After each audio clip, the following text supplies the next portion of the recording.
evening and welcome to Mello TV. I'm your host, Nicole Hales.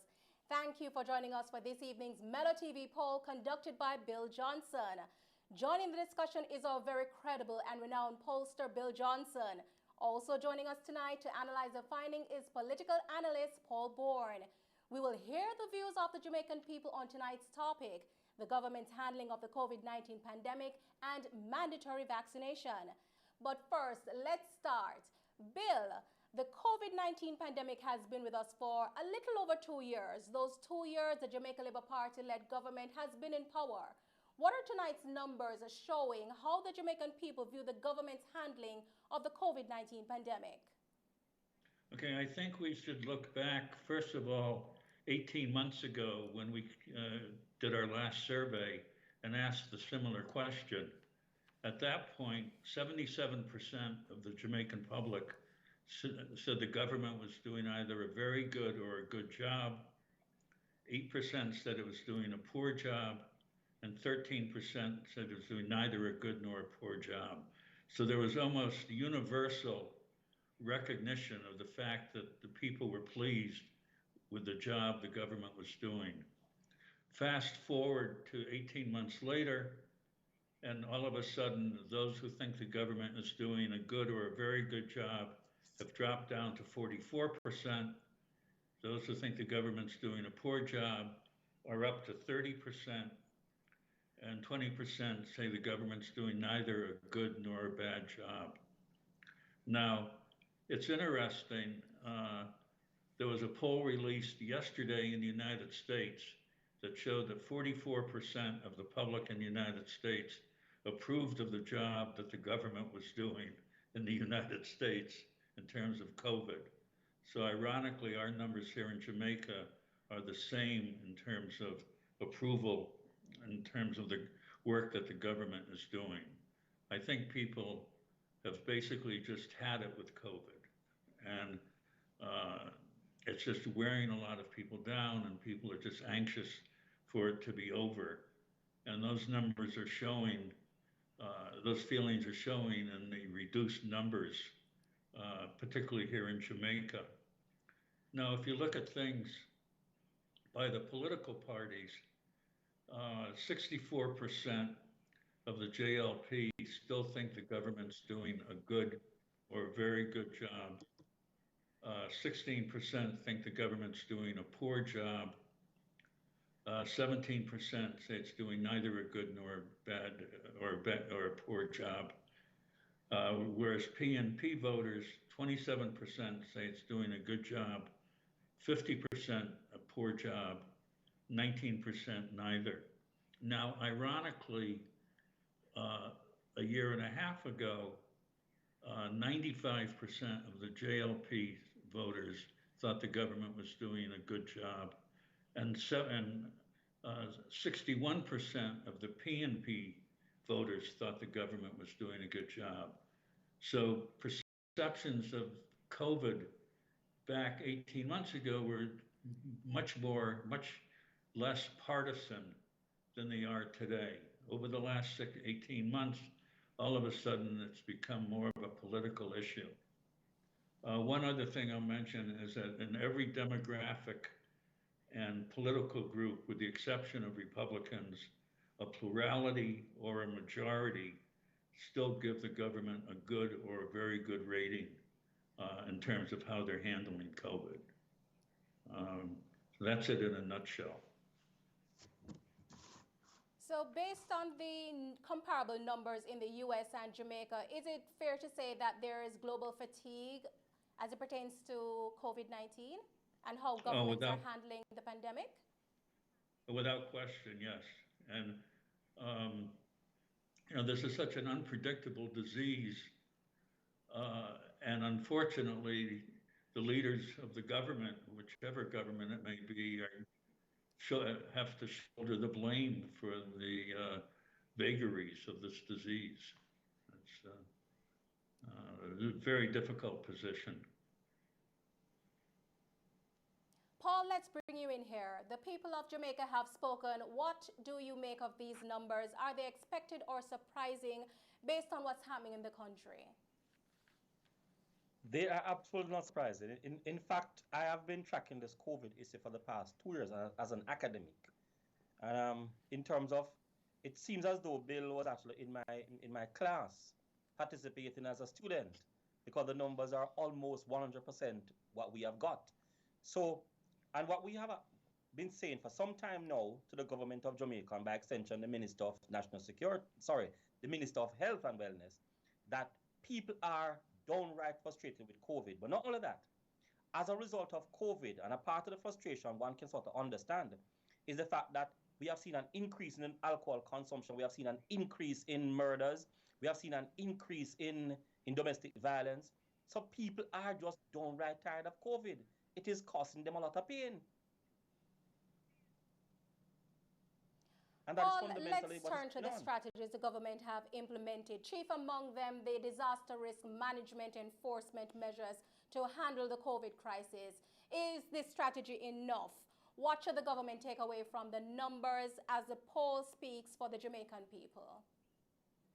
Well, the government is in a precarious position in the sense that when you look at the numbers, and when you look at the numbers prior to 2022 in terms of July 2020, based on what Bill has found, it's clear that people thinks that the government handled COVID better when the disease just started. So what would have happened is that clearly the campaigns that the government have been using, and the rhetoric they have been using in terms of jobs, and all of that is contributing to the demise of the program that they really intended on actually using. And clearly, from what people are actually seeing, and you need to understand the interpretation of individuals in Jamaica, that the disaster risk management thing in relationship to COVID is more of a burden than it's trying to help them to actually deal with the matter of COVID. And that is also creating a part of the problem. People are saying, say, if I don't wear a mask, you're going to charge me for it. And they're already frustrated. Many persons have actually lost their jobs. Crime is actually going up in the area, and then they have to deal with the matter. Or if they don't wear a mask, they'll be charged. All right, so let's shift our focus from the disaster risk management enforcement measures, and let's turn to the whole issue of vaccination. A huge part of the fight against the virus was a push to get as many Jamaicans inoculated against the virus and therefore increasing our vaccination rates. Bill, the question to the people that should Jamaicans 18 and older be vaccinated against COVID made mandatory? What are the numbers showing?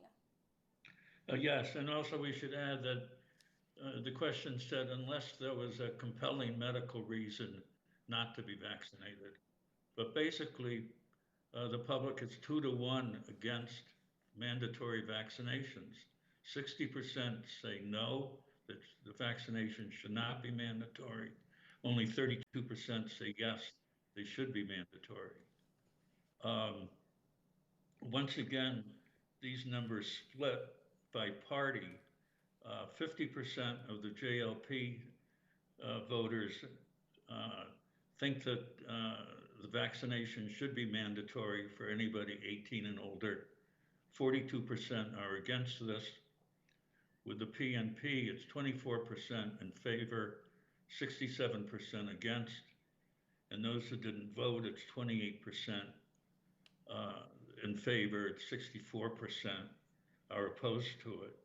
Now, contrary to the way people feel how the government in general is handling COVID, strong majorities in every political and demographic group are against mandatory vaccination, with the exception of JLP supporters. So this is not a policy of mandatory vaccination is not a popular one by any means with the people of Jamaica. And it's just something that probably should be given some very serious thought. Wow, very interesting findings. The Jamaican people are speaking very loudly on this matter. Paul, your comments as it pertains to mandatory vaccination. Well, based on research, even outside of what Sir Johnson has actually found, we have also actually established that. In fact, we actually found about 70%, so it's also in keeping with what Bill has found, that most Jamaicans are saying no to mandatory vaccination. But not only that, when you actually take the issue of mandatory vaccination outside of Jamaica and the wider Caribbean and the wider world, Latin America, Europe, etc., most persons are not in favor of mandatory vaccination. And this, despite the issue of COVID being what it is, there's a clear reality. And the clear reality is persons actually recognize that a number of persons are dying from other ailments, other diseases, as against COVID. So why is COVID pushed on persons as a mandatory issue? And that is a critical part of the problem, because if you were to average the number of deaths by COVID in Jamaica and average the number of deaths by homicide, the number of homicides are more than the number of COVID cases. So why are we not making some mandatory policy to deal with crime in Jamaica? Why is it a mandatory thing relating to COVID? So persons are interpreting the reality of that they're experiencing and comparing what is going on with COVID.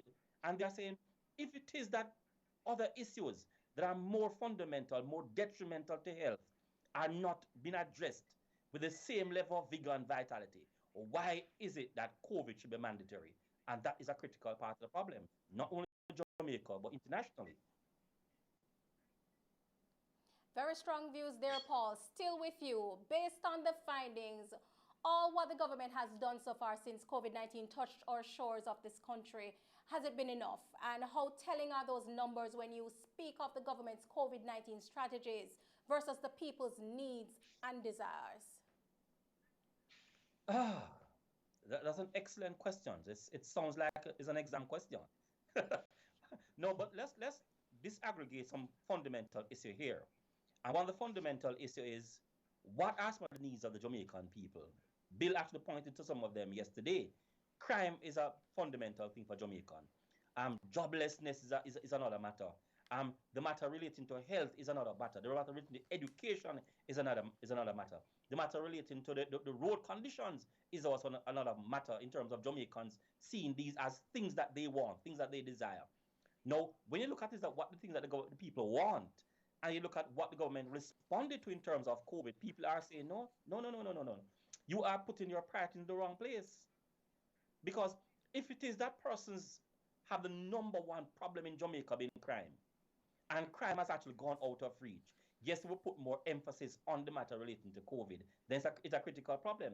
Yes, people understand fundamentally that we have to address this communicable pandemic called COVID, and rightfully so as well. But people are saying that there are other things.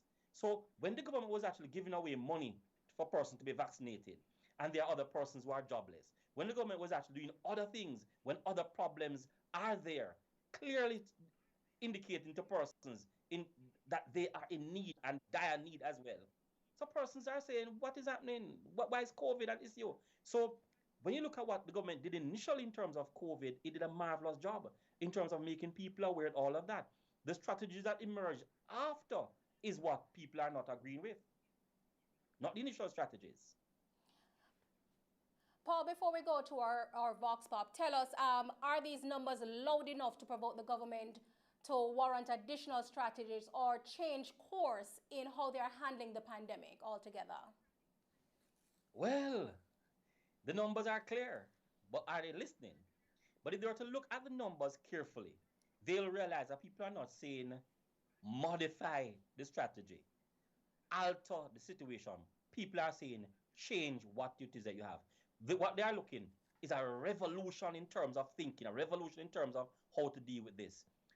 A simple modification of policy, modification of programs relating to COVID is not going to alter these numbers that we are seeing here.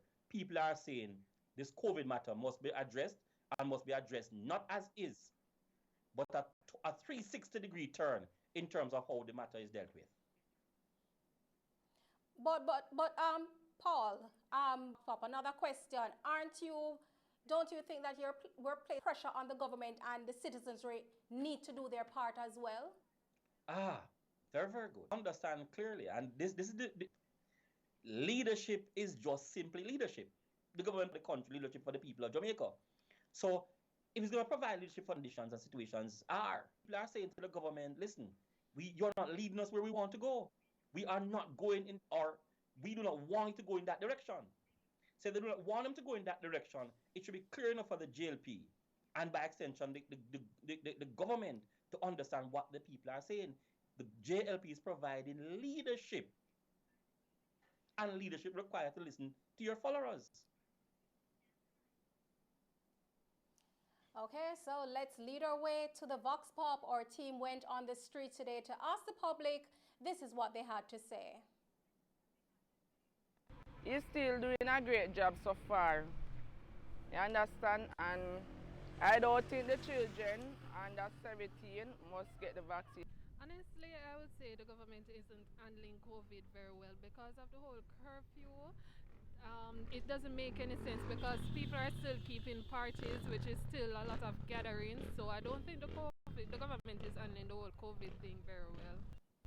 Honestly, I do not believe in the mandatory vaccine, so I would not say yes because I have a young son and I would not believe it, and I do not believe in the whole vaccine thing. Kinda a good job, but my problem is I'm there raising everything and see people all they can find things to feed their own. So the curfew and the COVID is not too bad, but it is going to way sky high. So he need to try to cut it back down.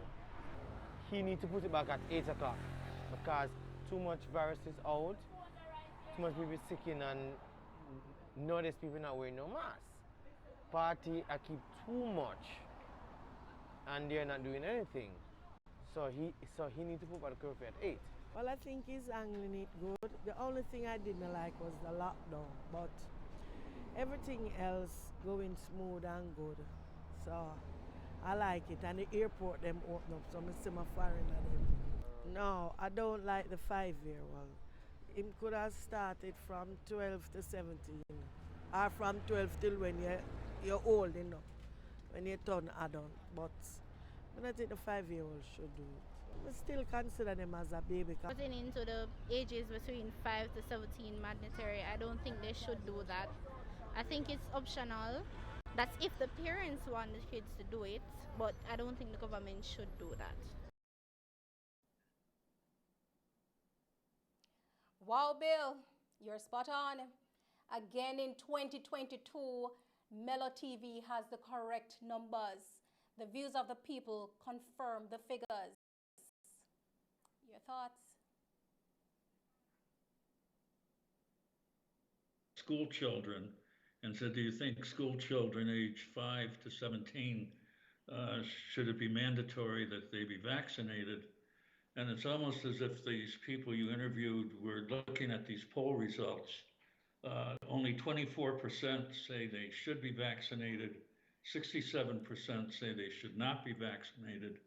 And in every group, even among JLP voters, people are against the mandatory vaccination of school children 5 to 17. The JLP supporters are 39% say yes, 52% say no. PNP supporters or voters are 17% yes, 77%, and those who didn't vote are 21 yes, 69% no. So as unpopular as mandatory vaccinations are for people 18 and over, they're even much less popular for school children, 5 to 17. Bill, let's break down the party numbers. What are they saying? The numbers what are they showing in this question? Well, they're showing that there's much less adherence to for the JLP supporters to be in favor of a would-be JLP policy. As I say, only 39% of the JLP supporters are in favor of this. 52% are against it. An outright majority are rejecting this idea of mandatory vaccinations for school children. It's going to be interesting with schools opening, and God forbid, one or two schools have a real pandemic within those schools of COVID. I mean, Lord knows what's going to happen at that point. But the people really, as far as the people having spoken, they're really speaking in terms of being against mandatory vaccinations for the entire country. Paul, you heard the comments of the people in the Vox Pop in 2022, Mello TV. Again, we have the correct numbers. Is the government in trouble? Based on the numbers, what are they not getting right when it comes to handling the pandemic?